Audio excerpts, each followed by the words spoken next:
अस्सलाम वालेकुम viewers, welcome to technical solution. तो आज हम सीखेंगे ऑटोमेटिक रिवर्स फारवर्ड स्टार्टर। पहले मैंने जो वीडियो बनाई थी वो जस्ट रिवर्स फारवर्ड स्टार्टर की थी, वो मैनुअल ऑन ऑफ करने की थी। अब ये स्टार्टर जो मैंने बनाया इससे एक दफ़ा ऑन जब हमने कर देने, उसके बाद ये खुद ही जितना हम टाइम सेट करेंगे मोटर फारवर्ड में चलेगी, उस हिसाब से फिर ये खुद ब खुद ही मोटर फारवर्ड से बंद होकर रिवर्स पे चली जाएगी। और जितना हम रिवर्स के टाइमर में टाइम एडजस्ट करेंगे उतनी देर मोटर रिवर्स में चलेगी और फिर दोबारा फिर फारवर्ड में आ जाएगी मोटर।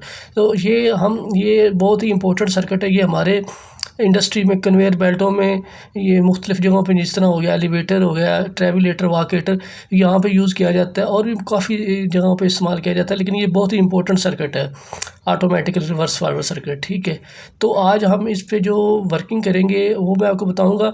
ये मैंने ना सिंगल जो लाइन इसकी ड्राइंग है ये भी मैंने बनाई है, लेकिन अगर मैं यहाँ से आपको समझाना शुरू करूँ तो आपको नहीं समझ इतनी लगेगी, क्योंकि ये थोड़ा सा सर्किट डिफरेंट है, थोड़ा सा हल्का सा पेचीदा है। जो नए व्यूवर्स हैं, जो नए इंडस्ट्रीज़ में लड़के हैं, उनको मैं अगर डायरेक्ट यहाँ से समझा दूँ तो वो उससे समझ बहुत कम आएगी। तो इसलिए मैंने ना उनके लिए एक बहुत ही ज़बरदस्त मैंने सोचा है कि जिस तरह एक प्रैक्टिकली नहीं बताया जाता, ये मैं एक प्रैक्टिकली, मेरे पास अब मैग्नेट कॉन्टैक्टर तो ये चीज़ें तो नहीं है ना, इतना टाइम है मेरे पास, इसलिए मैं ये आपको ये मैग्नेट कॉन्टैक्टर बना के ये फॉरवर्ड टाइमर का, ये रिवर्स टाइमर, ये रिवर्स का मैग्नेट कॉन्टैक्टर ये मैंने लिया है, ये 8 पिन रिले भी लिया है। ठीक है, ये सारी जो एसेसरी यूज़ होती हैं वो मैंने ले ली है। तो आपको इस यहाँ से जब मैं समझाऊंगा तो आप ऐसा समझेंगे कि ये मुझे प्रैक्टिकली हमें समझ लग रही है। ठीक है, ये आपको जब मैं यहाँ से भी समझाऊँगा और यहाँ से भी समझा दूँगा। ठीक है, तो बहुत ही ईजी हो जाएगा। मतलब आपने ये वीडियो देखनी है ना, तो आपको ये ऑटोमेटिक रिवर्स फॉरवर्ड स्टार्टर बनाना आ जाएगा। ठीक है, तो व्यूअर्स अब हम इसका जो कंट्रोल का सर्किट वो बनाना सीखते हैं। ठीक है, तो सबसे पहले हम जो ये जो हमारे एमसीबी में फेज़ और न्यूट्रल आ रही है 220, तो यहाँ सबसे पहले हम न्यूट्रल के कनेक्शन कर लेते हैं। ठीक है, न्यूट्रल के कनेक्शन के लिए ये हमारे पास जो 7 नंबर पॉइंट है और 2 नंबर ये कॉइल का पॉइंट होता है, ये फॉरवर्ड टाइमर है। ठीक है, फॉरवर्ड टाइमर में हम इसकी जो न्यूट्रल है वो कनेक्ट कर देंगे सबसे पहले। और जो रिले है ये वाली 8 पिन रिले, इसका भी ये 7 नंबर है, यहाँ पे हम न्यूट्रल कनेक्ट कर देते हैं। ठीक है, और यहाँ जो है ये रिवर्स टाइमर का जो न्यूट्रल है यहाँ पे भी कनेक्ट कर देते हैं। ठीक है, ये 2 नंबर और 7 नंबर ये इसके कॉइल के पॉइंट होते हैं, मैंने पहले भी बताया हुआ, नहीं तो मैं ना इसको आप कमेंट सेक्शन में मुझे बता देना अगर आपको ये रिले और टाइमर का वर्किंग का नहीं आइडिया तो मैं आपको समझा दूँगा। ठीक है, ये 2 नंबर और 7 इसके कॉइल के पॉइंट होते हैं। देखिए ये भी 2 नंबर और 7 है। ठीक है, सबसे पहले हम न्यूट्रल के कनेक्शन करने हैं। ठीक है, ये न्यूट्रल के कनेक्शन हो गए। ठीक है, तो अब हम जो मैग्नेट कॉन्टैक्टर के न्यूट्रल के कनेक्शन है वो कर लेते हैं। यहाँ पे A2 होता है, यहाँ पे A1 होता है इसका पॉइंट। तो यहाँ से हम न्यूट्रल जो है वो A2 पे लगा देते हैं। ठीक है, और इस पे भी A1 और A2 होता है, ये A2, ये A1, ये A2 जो A2 के साथ लगा देते हैं। ये हमारी जो न्यूट्रल के कनेक्शन हो गए, मैंने और कुछ भी नहीं किया। ठीक है, जस्ट मैंने न्यूट्रल के कनेक्शन किए हैं, अभी फेज़ की वायरिंग नहीं की। ठीक है, तो ये देखें ये न्यूट्रल, ये जो टाइमर है फॉरवर्ड के टाइमर को न्यूट्रल चलेगी, और जो हमारी रिले के पॉइंट को न्यूट्रल चलेगी, और रिवर्स के टाइमर को न्यूट्रल चलेगी, और 2 मैग्नेट कॉन्टैक्टर जो हैं उनको न्यूट्रल चलेगी A1 और A2 पे। ठीक है, ये इसके एक्सिलरी कॉन्टैक्ट NC। ठीक है, NO भी होता है लेकिन हमने NC यूज़ करना है इसलिए मैंने NC लगाया है, और ये ओवरलोड का NC है। ठीक है, 95 और 96 होता है, जैसे आपको आइडिया है। तो अब ये भी इसके जो रिवर्स मैग्नेट कॉन्टैक्टर उसका भी NC मैंने इधर लगाया क्योंकि NC यूज़ होगा। ठीक है, ये रिवर्स टाइमर है। ठीक है, अब जैसे जैसे मैं वायरिंग करूँगा आपको वो पॉइंट भी बताता जाऊँगा। ठीक है, तो आपको समझ आती जाएगी। जस्ट मैंने न्यूट्रल के कनेक्शन किए हैं, अब फेज़ की वायरिंग करते हैं। अब फेज़ जो सबसे पहले हमारा जाएगा ओवरलोड के NC पॉइंट पे। ठीक है, ये ओवरलोड के 95 पॉइंट पे जाएगा। ठीक है, और 96 से जो आउट होगा यहाँ पे हमारा ऑफ पुश बटन है। ठीक है, ये ऑफ पुश बटन के NC पॉइंट होते हैं। ठीक है, ऑफ पुश बटन के NC पॉइंट। ठीक है, NC से होके ये हमारा ऑन पुश बटन है। ठीक है, ये NO पॉइंट होता है इसका। ठीक है, तो यहाँ पे चले जाएगा, और NO पॉइंट होगा, ये ऑन पुश बटन है। ऑन पुश बटन, ये इसके एनो पॉइंट होते हैं। एनो से होके हमारी सप्लाई जाएगी रिले पे, ये देखिए रिले के 2 नंबर पॉइंट पे। जैसे ही हम ऑन पुश बटन प्रेस करेंगे तो सप्लाई हमारी रिले पे चली जाएगी, रिले ऑन हो जाएगी, लेकिन उतनी देर तक जितनी देर हम प्रेस रखेंगे इसे, ठीक है। तो व्यूअर्स अब हमने इसकी होल्डिंग करनी है। होल्डिंग के लिए मैं सबसे पहले आपको बता देता हूँ कि ये जो कॉइल के पॉइंट है इसके साथ ये 1 नंबर कॉमन होता है, 8 नंबर कॉमन होता है, ये 3 नंबर NO होता है, 4 number NC, 5 number NC, 6 number NO, ठीक है। ये 2 NC हैं, ये NO, एक के साथ 3 नंबर जो है वो NO है, 4 नंबर NC है, ठीक है। ये मैं आपको बता देता हूँ। अब 2 नंबर से हम एक वायर का पीस लेके यहाँ पे जंपर कर देंगे, ठीक है। 1 नंबर ये हम कॉमन यूज़ करेंगे। अब 1 नंबर पे सप्लाई आई तो हम 4 और 3 ही यूज़ कर सकते हैं ना, क्योंकि 8 को तो अभी सप्लाई नहीं आई, इसलिए हम ये एक दफ़ा यूज़ करेंगे होल्डिंग के लिए। होल्डिंग के लिए ये जो NO का जो इनकमिंग है, यहाँ से जो इनकमिंग जहाँ पे सप्लाई आ रही है वहाँ से हम वायर का पीस लेंगे और हम 3 नंबर पे लगा देंगे, ठीक। ये NO है। आपको पता है होल्डिंग हमेशा NO से होती है, NC से नहीं होती, चाहे मैग्नेटिक कॉन्टैक्टर हो चाहे रिले हो, ठीक है। ये अब हम जैसे ही ऑन पुश बटन प्रेस करेंगे तो ये हमारी रिले परमानेंट ऑन हो जाएगी, ठीक है। तो इसलिए इसको मैंने होल्डिंग की है और मैंने कुछ नहीं अभी तक किया, ठीक है। तो व्यूअर्स होल्डिंग के बाद ये मैंने अभी होल्डिंग दी है इसकी और कुछ नहीं किया। होल्डिंग के बाद ये यहाँ से ये सप्लाई आ रही है, ये हमारे 2 नंबर से। 2 नंबर से मैं एक और वायर का पीस लेके जंपर करके 8 नंबर पे लगा देता हूँ, ताकि मैं इसके 8 को जो कॉमन है, ये 2 कॉमन है ना, ये मैं 8 नंबर पे कॉमन लगा रहा हूँ। अब मैंने ये यूज़ कर रहे हैं पॉइंट, ठीक है। अब मैंने 8 नंबर पे दिया और जो इसका जो NO पॉइंट, NO कौन सा मैंने पहले बताया था, 6 नंबर। 6 नंबर से मैं सप्लाई लूँगा, ठीक है।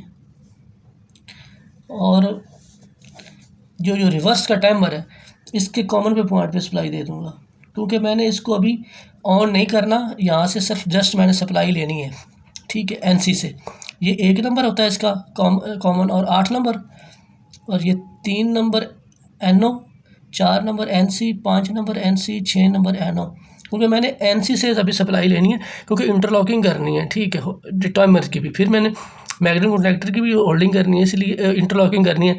तो इसलिए मैं इसके NC से ये कॉमन से दे के, यहाँ NC कौन सा बनेगा, 4 नंबर। तो 4 नंबर से मैं सप्लाई उठाऊँगा और जो फारवर्ड का टाइमर है इसे ऑन कर दूँगा, इसके 2 नंबर पे चली जाएगी, ठीक है। तो हमारा ये फारवर्ड का टाइमर ऑन हो जाएगा। तो आपको पता है जब तक फारवर्ड का टाइम पूरा नहीं होगा तो इसके कॉन्टैक्ट्स चेंज नहीं होते। ये रिले नहीं है जैसे हम इसको सप्लाई दें तो इसके कॉन्टैक्ट्स चेंज हो जाते हैं। हमेशा टाइमर के कॉन्टैक्ट्स तब चेंज होते हैं जब इसका टाइम पीरियड पूरा होता है, क्योंकि हमने फारवर्ड का टाइमर मैग्नेटिक कॉन्टैक्टर चलाना है, इसलिए तो या इसको सप्लाई चली गई। अब इसका जो 1 नंबर कॉमन है, 8 नंबर कॉमन है, 3 नंबर NO है, 4 number NC, 5 number NC, 6 number NC है, ठीक। तो ये जो 2 नंबर पॉइंट है ये यहाँ पे सप्लाई आ रही है फारवर्ड के टाइमर को, तो यहाँ से मैं 1 नंबर पे ये लूप कर दूँगा, एक इसके कॉमन पे सप्लाई आ गई है, ठीक है। अब इसके जो NC में मैं सप्लाई लूँगा NC से, ठीक है, ये 4 नंबर से मैं सप्लाई उठाऊँगा और जो रिवर्स का जो है मैग्नेटिक कॉन्टैक्टर उसके नॉर्मली क्लोज पॉइंट, क्योंकि अब ये इंटरलॉकिंग हो रही है NC से होके दूसरे के इसी जो मैग्नेटिक कॉन्टैक्टर रिवर्स के दूसरे पॉइंट से NC से उठा के मैं ये रिवर्स का मैग्नेटिक कॉन्टैक्टर ऑन कर दूँगा, ठीक है। ये आप देखेंगे यहाँ से जब तक इसका टाइमर पूरा नहीं होता तो 4 नंबर से सप्लाई गुजरती रहेगी। जैसे इसका टाइमर ऑफ हो जाएगा तो हमारा फारवर्ड का टाइमर भी ऑफ हो जाएगा। बात समझ रहे हैं मेरी, कि जो मैंने अभी ये NC से, ये जो NC है बेसिकली, ठीक है, आपको इधर लिख देता हूँ, आपको पता चाहिए। NC से मैंने सप्लाई उठाई, क्योंकि NC जब तक टाइमर ऑन होगा तो सप्लाई NC से गुजरती रहेगी जब तक इसका टाइम पूरा नहीं होता। तो हमारा उतनी देर तक फारवर्ड का टाइमर ऑन रहेगा। जैसे इसका टाइम पीरियड पूरा हो जाएगा हमारा फारवर्ड का टाइम और फारवर्ड का जो मैग्नेटिक ऑफ हो जाएगा। क्यों, ये 4 नंबर ये NO बन जाएगा, ये NO से सप्लाई गुजरनी शुरू हो जाएगी, ठीक है। अब क्या करते हैं, अब ये 3 नंबर से जब इसका टाइम पीरियड पूरा हो जाएगा, ठीक है, 3 नंबर से हम सप्लाई उठाएँगे पॉइंट से, तो हम जो है रिवर्स का टाइमर उसे ऑन करवा देते हैं, ये 2 नंबर, ठीक है, ये रिवर्स का टाइमर ऑन करवा देते हैं, ठीक है। अब ये रिवर्स का टाइमर ऑन हो गया, ठीक है। जैसे रिवर्स का टाइमर ऑन होगा यहाँ से हम 2 नंबर से सप्लाई ले लेते हैं, ठीक है, इसके तो जो फारवर्ड का जो मैग्नेटिक कॉन्टैक्टर है इसका NC पॉइंट यूज़ करेंगे, ये वाला NC, ठीक है। और इसके ही NC इंटरलॉकिंग है, इसके NC से हम रिवर्स का मैग्नेटिक कॉन्टैक्टर ऑन करवा देंगे, ठीक है।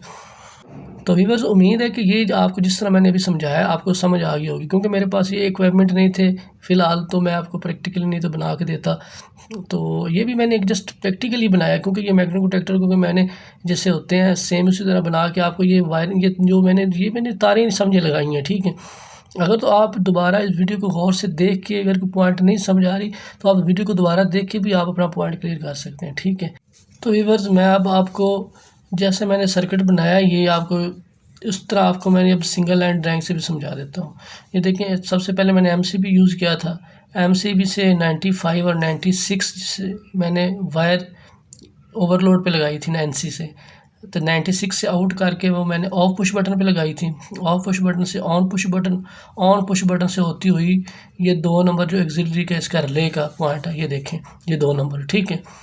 अब मैंने होल्डिंग जैसे की थी, ऑन पुश बटन से सप्लाई उठाई थी और 3 नंबर पे लगा दी थी, ठीक है, उसकी होल्डिंग के लिए। देखें ऑन पुश बटन से मैंने उठाई 3 नंबर पे लगाई थी और 2 नंबर से 1 नंबर मैंने जंपरिंग कर दी थी कॉमन पे। ये देखें ये 2 नंबर से 1 नंबर पे जंपरिंग होगी, ठीक है। अब यहाँ से मैंने 2 नंबर से फिर एक वायर का पीस लिया था, 8 नंबर पे लगाया था। ये 2 नंबर का पीस 8 नंबर पे लगा वायर का, ठीक है, ये रिले का, ठीक है। अब उसके जो 6 नंबर जो है NC मैंने आपको बताया था ये होता है, यहाँ से सप्लाई जाएगी, ये सॉरी NO पॉइंट, ठीक है, 6 नंबर NO पॉइंट से सप्लाई आउट होके, ठीक है, ये जाएगी जो रिवर्स का टाइमर का 1 नंबर पॉइंट, ये जो रिवर्स का टाइमर है इसके 1 नंबर पॉइंट पे चलेगी, ठीक है। ये देखें ये मैंने यहाँ से लगाते यहाँ 1 नंबर पे लगा दी, ठीक है। ये क्योंकि मैंने इसको एक दफ़ा इसके इंटरलॉकिंग की थी इसलिए यहाँ से 1 नंबर से 4 नंबर से उठा के सप्लाई, तो मैंने यहाँ पे ये जो है हमारा फारवर्ड का टाइमर इसे ऑन कर दिया था। ये देखें ये जा रही है, ये जा रही है, ये 2 नंबर पे, ठीक। फिर 2 नंबर से मैंने एक जंपर लिया तो ये 1 नंबर पे लगा दिया। ये देखें ये 2 नंबर से जंपरिंग की, ये 1 नंबर पे चलेगी, ठीक है। 1 नंबर से होती हुई हमारी सप्लाई NC से जो मैंने आपको बताया था 4 नंबर से, ये होती हुई ये हमारी रिवर्स का जो मैग्नेटिक कॉन्टैक्टर है, ये रिवर्स का इसके NC पॉइंट से होती हुई इंटरलॉकिंग के लिए तो हमारे फारवर्ड के मैग्नेटिक कॉन्टैक्टर पे चलेगी। ये देखें ये इंटरलॉकिंग NC से होती हुई फारवर्ड के मैग्नेटिक कॉन्टैक्टर पे चलेगी, ठीक है। अब यहाँ से हम क्या करेंगे, यहाँ से सप्लाई हम पीस लेंगे, ये जो अब इसकी एक NC तो मैंने यूज़ कर लिया था, जब इसका टाइम पीरियड पूरा होता है तो NO से सप्लाई निकलेगी, ठीक है। NO NC बन जाएगा, NC NO बन जाएगा। ये 3 नंबर से सप्लाई होती हुई क्या किधर जाएगी, हमारे रिवर्स के टाइमर को ऑन कर देगी। ये देखें ये 3 नंबर से होती हुई सप्लाई हमारे रिवर्स के टाइमर को ऑन कर दी, ठीक है। अब यहाँ से 2 नंबर से मैंने जंपरिंग की, ठीक है। ये देखें ये 2 नंबर पे ये यहाँ से 2 नंबर से मैंने वायर का पीस लिया और ये जो फारवर्ड के NC से होता हुआ इंटरलॉकिंग के लिए तो मैंने रिवर्स का मैग्नेटिक कॉन्टैक्टर ऑन कर दिया। ये देखें ये 3 नंबर से सप्लाई ली, ये फारवर्ड के जो मैग्नेटिक NC से होती हुई मैंने रिवर्स का मैग्नेटिक कॉन्टैक्टर ऑन कर दिया, ठीक है। तो ये न्यूट्रल मैंने पहले ही आपको कनेक्ट कर दी थी, ठीक है। तो ये सर्किट है इसका कंट्रोल का। उम्मीद है कि आपको इस सर्किट की समझ आ गई होगी, ठीक है।